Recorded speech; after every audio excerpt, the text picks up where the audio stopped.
পৃথিবীতে তিন রকম ভূমিভাগ রয়েছে। একটা হচ্ছে পর্বত,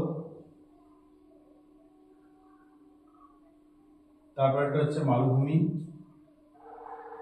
এবং একদম শেষে কি আছে? সমভূমি।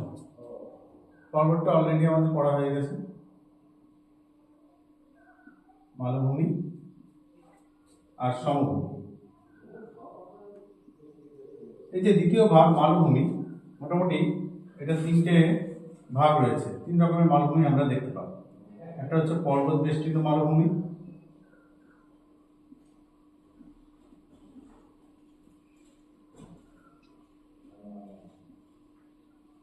দ্বিতীয়টা হলো ব্যবচ্ছিন্ন মালভূমি, এবং তিন নম্বরটা হলো লাভা গঠিত মালভূমি। তো আমাদের যেটা আমরা প্রথমে পড়বো সেটা হলো পর্বত বেষ্টিত মালভূমি। নর্মালি প্রথমেই নাম শুনে বোঝা যাচ্ছে যে তারা কি হবে?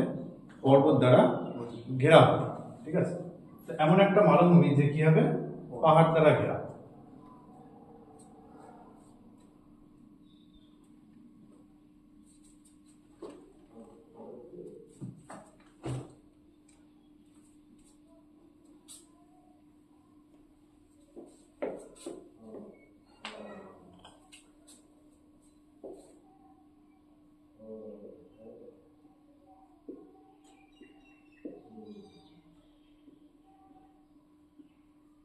যে মালভূমি, আচ্ছা নর্মালি মালভূমির যে বৈশিষ্ট্যগুলো আছে সেটা 300 মিটারের বেশি উচ্চতা বিশিষ্ট হবে। তার ভূমিরূপ হবে বন্ধুর প্রকৃতির। বন্ধুর প্রকৃতির মানে হচ্ছে উঁচু নিচু ঢেউ খেলানো, যেখানে বসবাসের খুব একটা উপযুক্ত নয়। মাটি বেশিরভাগই হয় লাল মাটি এবং পাথুরে কাঁকড় জাতীয়। তো মালভূমিতে মোটামুটি বসবাস করা, কৃষিকাজ করা এগুলো ঠিক একটা উপযুক্ত জায়গা নয়। 300 মিটারের বেশি অবশ্যই উচ্চতা হবে, আর 300 মিটারের কম হলে সেটা হবে সমভূমি। আচ্ছা, পর্বত বেষ্টিত মালভূমি যার চারিপাশে, ঠিক আছে, যার চারিপাশে কি থাকবে? পাহাড় দিয়ে ঘেরা থাকবে।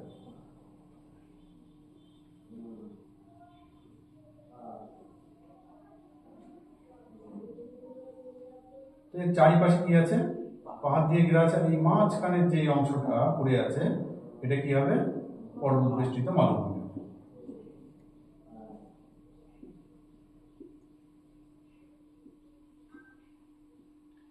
তারপরে নর্মালি তাহলে আমরা যদি এর বৈশিষ্ট্য খুঁজে বেড়াই যে একটা পর্বত বেষ্টিত মালভূমির বৈশিষ্ট্য কি হবে, তাহলে আমরা প্রথমে কি বলতে পারি? মালভূমিটি পর্বত দ্বারা বেষ্টিত হবে, ভঙ্গিল পর্বত দ্বারা বা ভাঁজ পর্বত দ্বারা বেষ্টিত হবে।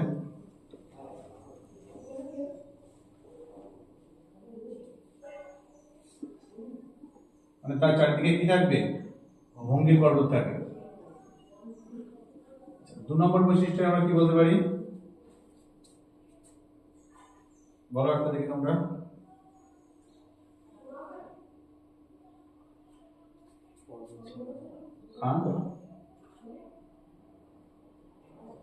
কঠিন শিলা দ্বারা গঠিত হবে।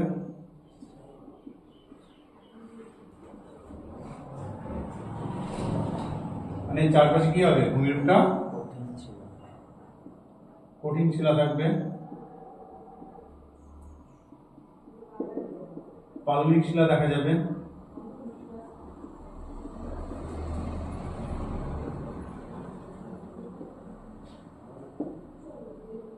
উদাহরণ হিসেবে আমরা বলতে পারি পৃথিবীর বৃহত্তম মালভূমি যেটা, সেটা হলো পর্বত বেষ্টিত মালভূমি, সেটা হলো তিব্বত মালভূমি। চীনের তিব্বত মালভূমি।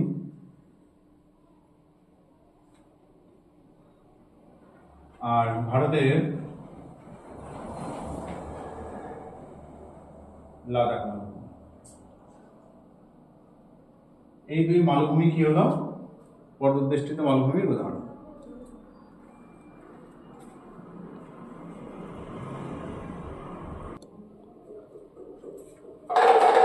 মালভূমির বিভাজনের মধ্যে প্রথম হলো পর্বত বেষ্টিত মালভূমি। পর্বত বেষ্টিত মালভূমি তাকেই বলা হবে যে মালভূমিটা চারিদিকে পর্বত দ্বারা বেষ্টন হয়ে থাকবে, মানে চারিদিকে পর্বত দ্বারা ঘিরে থাকবে। যদি আমরা এর উদাহরণ বলি তাহলে চীনের তিব্বত মালভূমি, যেটা পৃথিবীর সবচেয়ে বড় মালভূমি, এবং ভারতের সবচেয়ে বড় মালভূমি হলো লাদাখ মালভূমি, যেটা আমাদের এই পর্বতবেষ্টিত মালভূমির উদাহরণের মধ্যে পড়ছে। এবার লাদাখ দেখো, লাদাখ হচ্ছে তোমার হচ্ছে লাদাখ, যেটা আমাদের কেন্দ্রশাসিত অঞ্চল আছে সেখানে অবস্থিত, সেটা তো পুরো পাহাড়ি এলাকা।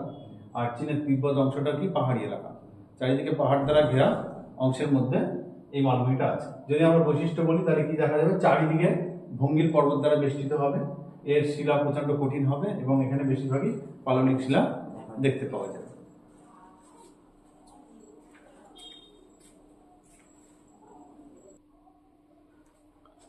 দু নম্বর মালভূমি হলো ব্যবচ্ছিন্ন মালভূমি।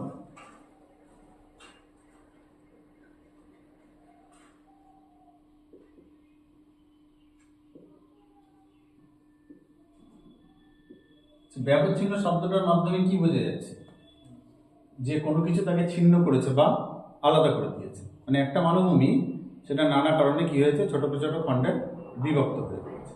তো ধরে নাও এরকম একটা বড় একটা এরিয়া ছিল, ঠিক আছে, এরকম একটা এরিয়া আছে। এবার বিভিন্ন কারণে এখানে নদী প্রবাহিত হয়েছে, চারদিক থেকে ধরো নদী এসেছে।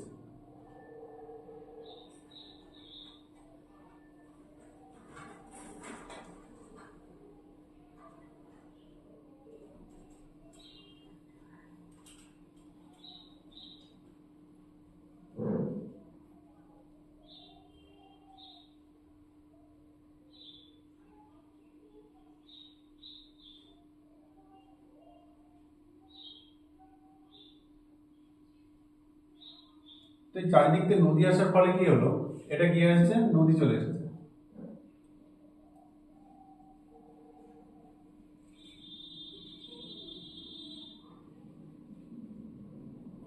এই নদী চলে আসার ফলে নদী কি করেছে, একে কতগুলো খণ্ডে বিভক্ত করেছে।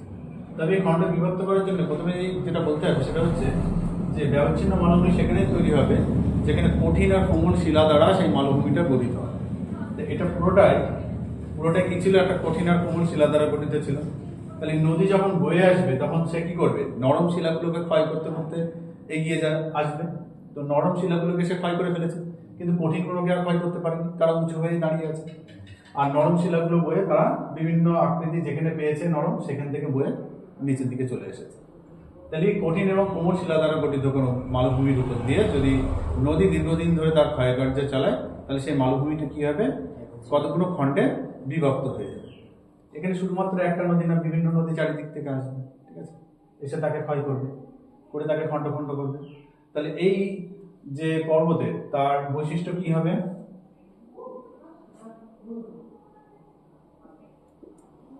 বলো দেখি তোমরা একটা বৈশিষ্ট্য। এটি কঠিন ও কোমল শিলা দ্বারা গঠিত হবে না, কিন্তু যেগুলো আছে মালভূমি সেগুলো কি কঠিন। তাহলে এটি কঠিন শিলা দ্বারা গঠিত।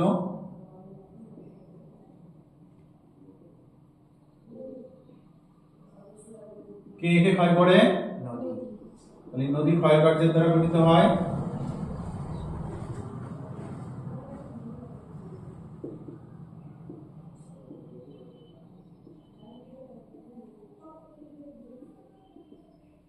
আর এই যে খণ্ড খণ্ড হয়ে গেছে এদের উচ্চতা প্রায় একই রকম হবে না, এরা তো একই ছিল, শুধু মাঝখানে কতগুলো নদী এসে গেছে, তাই তাহলে এদের যে উচ্চতা, মালভূমির উচ্চতা একই রকম হবে না,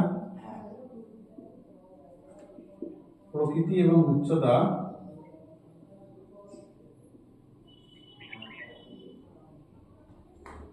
একই রকম হবে।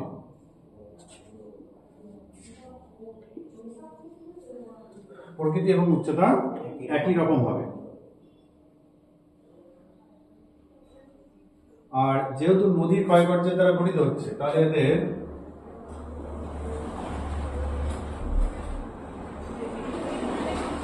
প্রাচীন ভূমিরূপ দ্বারা গঠিত হবে।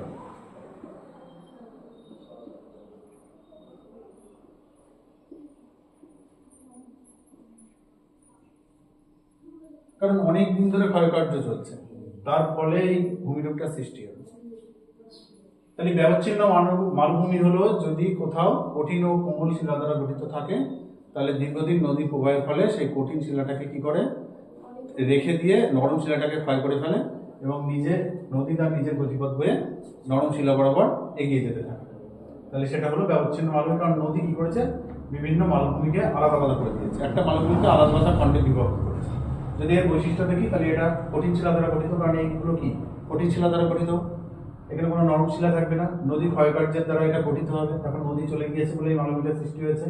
এই প্রত্যেক মালভূমির উচ্চতা মোটামুটি একই রকম এবং অনেক দিন ধরে ক্ষয়কার্য হয়েছে, ফলে এটি কি প্রাচীন ভূমিরূপ দ্বারা গঠিত। আচ্ছা, উদাহরণ যদি বলা হয়,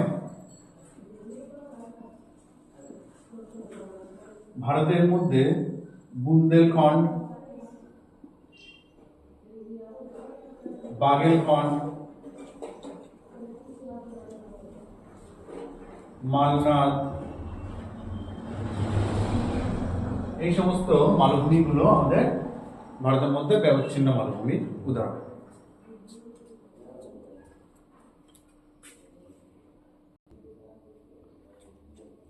শেষ যে মালভূমিটা আছে উল্লেখযোগ্য সেটা হচ্ছে লাভা গঠিত মালভূমি। লাভা শব্দ দিয়ে আমরা বুঝতে পারছি কি আগ্নেয়গিরির উৎপাতের ফলে কি উৎপন্ন হয়, ভিতর থেকে কি আসে, ম্যাগমা আসে। ম্যাগমাটা যখন বাইরে চলে আসে তখন তাকে কি বলা হয়, লাভা। তো ধরে নিচ্ছি এরকম একটা পর্বত আছে, সেই পর্বতের আগ্নেয়গিরির উৎপাত ঘটলো এবং লাভা এগুলো নিচে এসে এই বিস্তীর্ণ অঞ্চল জুড়ে জড়ো হলো। ঠিক আছে, বিস্তীর্ণ অঞ্চল জুড়ে কি হলো, জড়ো। এবং এটা অনেক দিন ধরে ধরে কি হবে, শীতল হবে, শীতল এবং কঠিন হয়ে কি হবে, এটা একটা মালভূমির আকৃতি।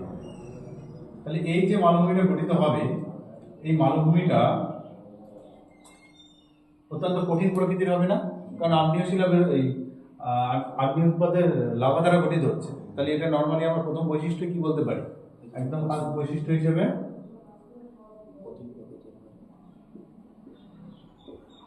কঠিন শিলা দ্বারা গঠিত।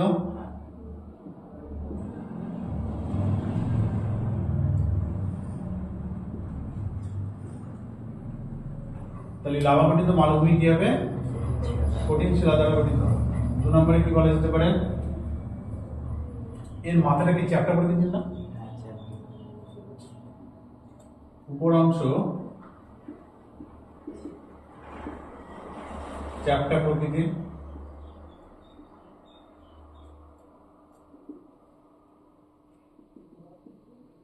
তিন নম্বর, ক্ষয়কার্যের দ্বারা ধীরে ধীরে কি হয়, এটা নিজের মতো বিভিন্ন ধাপ তৈরি হয়, এরকম ভাবে ধাপ তৈরি হয়ে আসে। ক্ষয়কার্যের দ্বারা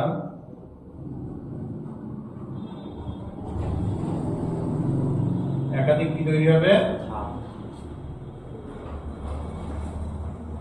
ধাপ সৃষ্টি হবে।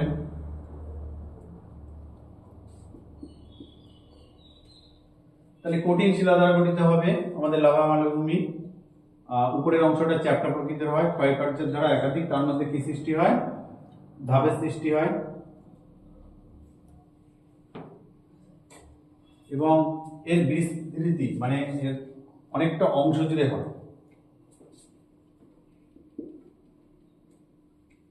বিস্তৃতি অনেক বেশি হয়, যতদূর লাভাটা এগিয়ে যাবে ততদূর মালভূমিটা গঠিত হবে। তাই লাভা গঠিত মালভূমি আগ্নেয়গিরির উৎপাতের ফলে ভূগর্ভের উত্তপ্ত গলিত ধাতব পদার্থ ম্যাগমা যখন লাভা রূপে বাইরে বেরিয়ে আসে এবং নিচে সঞ্চিত হয়ে দীর্ঘদিন পর কঠিন এবং শীতল হয়ে যে মালভূমি সৃষ্টি করে তখন তাকে কি বলা হয়, লাভা গঠিত মালভূমি। এই মালভূমির বৈশিষ্ট্য, এটি একটি কঠিন শিলা, যেহেতু আগ্নেয় শিলা মানে কঠিন হবেই। এর উপরের অংশ দেখো, আর উপরটা অনেকটা চ্যাপ্টা আকৃতির হয়, ক্ষয়কার্যের দ্বারা একাধিক ধাপ হয়, পরে যখন ক্ষয় হবে তখন ধীরে ধীরে ধাপের মতো আকৃতি হবে। এর বিস্তৃতি অনেক এলাকা জুড়ে হবে, অনেক বেশি হবে।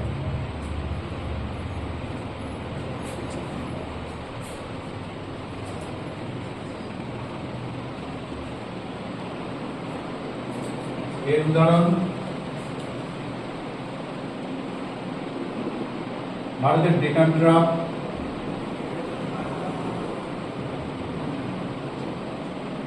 যেটা পশ্চিম আর উত্তর ভারতে দেখা যায়। ঠিক আছে, ভারতের ডেকান ড্রাফ,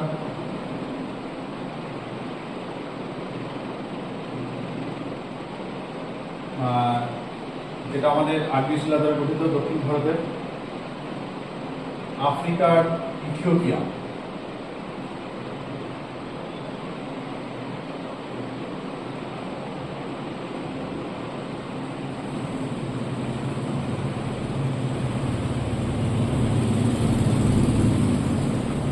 একটা হচ্ছে ভারতের ডেকান ড্রাফ অঞ্চল, আর আফ্রিকার ইথিওপিয়া মালভূমি হলো এই লাভা গঠিত মালভূমির উদাহরণ।